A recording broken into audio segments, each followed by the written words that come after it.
আসসালামু আলাইকুম। আপনারা কেমন আছেন? ভালো আছেন? আমি ভালো আছি আলহামদুলিল্লাহ। এই যে আজকে সন্ধ্যা রাত্রে ভোরাত্রের জন্য একসাথে আমরা মানুষ আজকে 4 জন মাছ বোনা হইলেই সারে আমাদের টমেটো দিয়ে মাছ বোনা করবো, আর কিছু করবো না। আর দুধ কলা, এই যে পেঁয়াজ, এই টমেটো, আর এই যে ইলিশ মাছ আর রুই মাছ, ছোটোগুলি ইলিশ মাছ এই রুই মাছ মিলিয়েই রান্না করব। এখন রান্না বসাবো। বিসমিল্লাহ।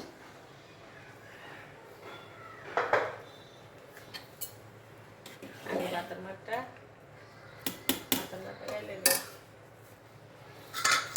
শরীরটারও খারাপ, গায়ের মধ্যে খালি জ্বর আসে, না পা খাইয়া খাইয়া খালি কাজ করি।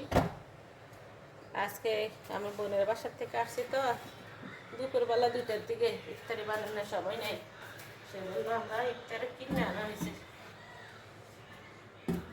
ওরা আব্বু করবো মসজিদে ইফতার, আর আমাদের ইফতারি কিনে আনা হয়েছে। সন্ধ্যায় এখানে ইফতার করবো, তো ছেলেরা মসজিদে যায় নামাজ করে আসবো। আর মাছ গুনা করবো একটু বেশি করে, আর কিছু লাগবে না। রোজা রমজানের দিন এমনি বেশি কিছু রান্না করলে কে খাবে? সবাই তো রোজা, কেউ বেরোজারি থাকে না, শুধু আমার একটা ছোট বাচ্চা 2 বছরের।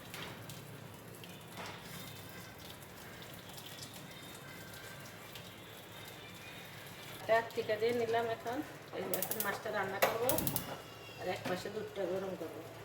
সন্ধ্যায় দুধ আর কলা দিয়ে বোনা করে, দুধ কলা আর মাছ বোনা।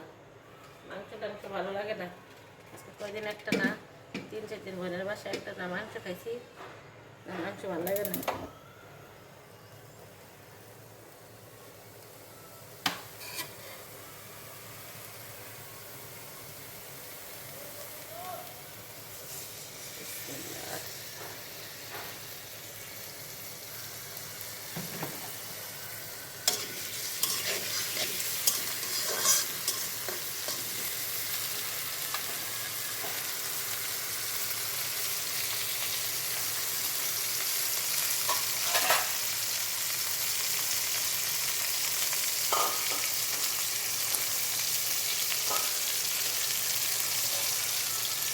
লবণ দিলাম 1 চামচ।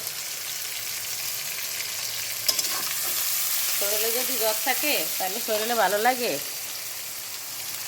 আচ্ছা, শরীরে থাইরয়েড, ডায়াবেটিস, হাই প্রেশার, গাড় ক্ষয়, কোমর ক্ষয় সব কিছু মিলিয়ে দিলে এখন গাড়ের কারণে খালি জ্বর আসে, গাড় ব্যথা করলে জ্বর আসে। রসুন শেষ, রসুন আবার নামাইতে দিকে আর রসুন আছে।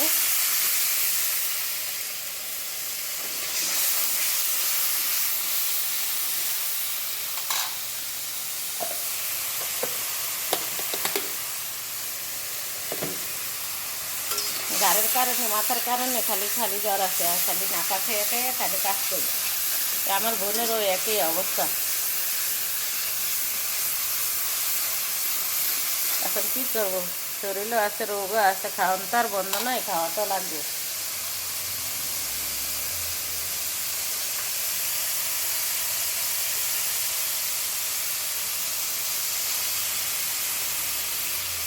খাওয়া তো থেমে থাকে না, শেষ তো খালি খাবারের জন্য অপেক্ষা করে। ছেলেরা ইফতারি বসাইব, এই যে শশা, টমেটো সব কিছু কেটে কেটে নিয়েছি, আর সব ইফতারি আনা হয়েছে। আর ট্যাংরা শরবত।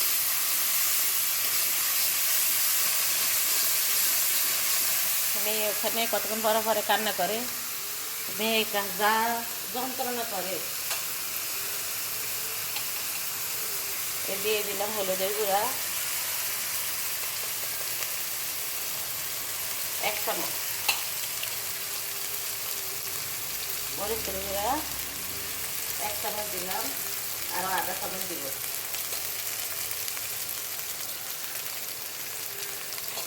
আর দিব জিরার গুঁড়া, পরিমাণ মতো জিরার গুঁড়া দিলাম। আর একটু পানি দিয়ে নিই, তাহলে সাইডে কড়াই পোড়া দেবে। চিনিটা একটু চালাই, অল্প অল্প দিয়ে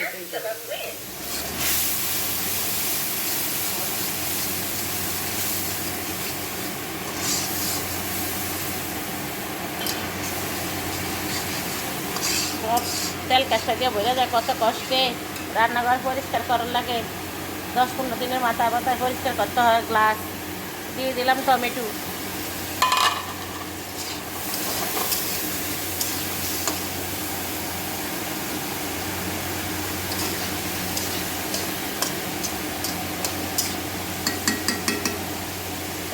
অল্প আগুন দিয়ে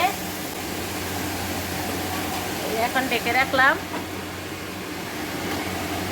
আর বাচ্চার জন্য দুধ নিব। শশা কুচি করে রেখে কিছু, আবার শশা কিছু আস্তা রাখছি। আমি আবার শশা আস্তা না হইলে ইফতারের সাথে ভালো লাগে না। মেয়ের জন্য দুধ নিতে আসি।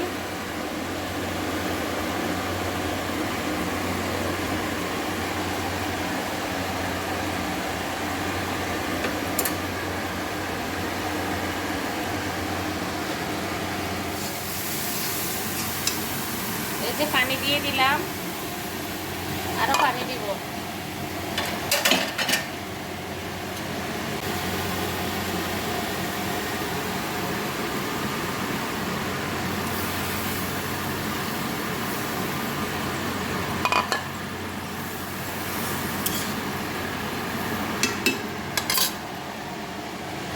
দিয়ে দেব মাছ, সব মাছ দিয়ে দিলাম।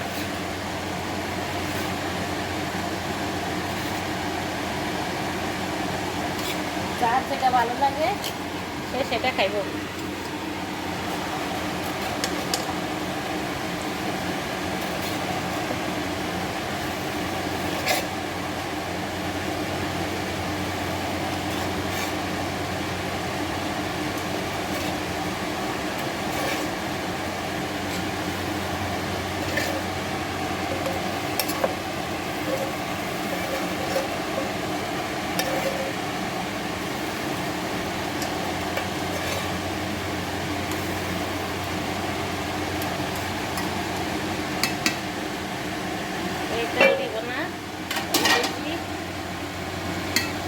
পরে রাখবো, আর একটু জল দেই টমেটোটা মজার জন্য। আর একটু জল দিলাম, লবণটা দেখে নেই।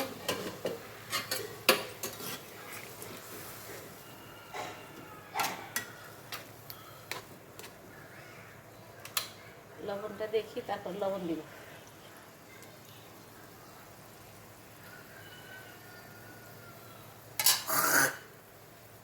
দেখেন রোজা রমজানের দিন লবণ দেখতে দেয়া লবণ চাইছি জিপে দিয়া, আবার লবণ সেটা এবার খাইয়াও ফেলছি।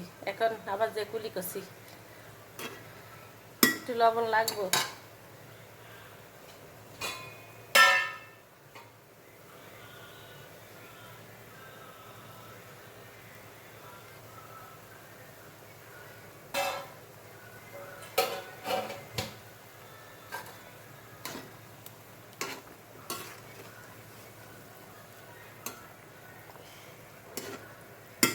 এখন ঢাকনা দেওয়া থাক, আর একটু ঝোল কমুক, একটু টকবক করে হোক। এই যে আমার রান্না শেষ। আপনারা ভালো থাকবেন, আমারে ভালোবাসা দিবেন। আমারে এই রোজার দিনও রান্না বান্না করতে সব কিছু মিলে অনেক কষ্ট হয়, যেটুকুই করি। আপনারা ভুল ত্রুটি হলে ক্ষমা দৃষ্টিতে দেখবেন, আর আমার ভিডিওটি ভালো করে দেখবেন। ভালো থাকবেন, সুস্থ থাকবেন। আল্লাহ হাফিজ।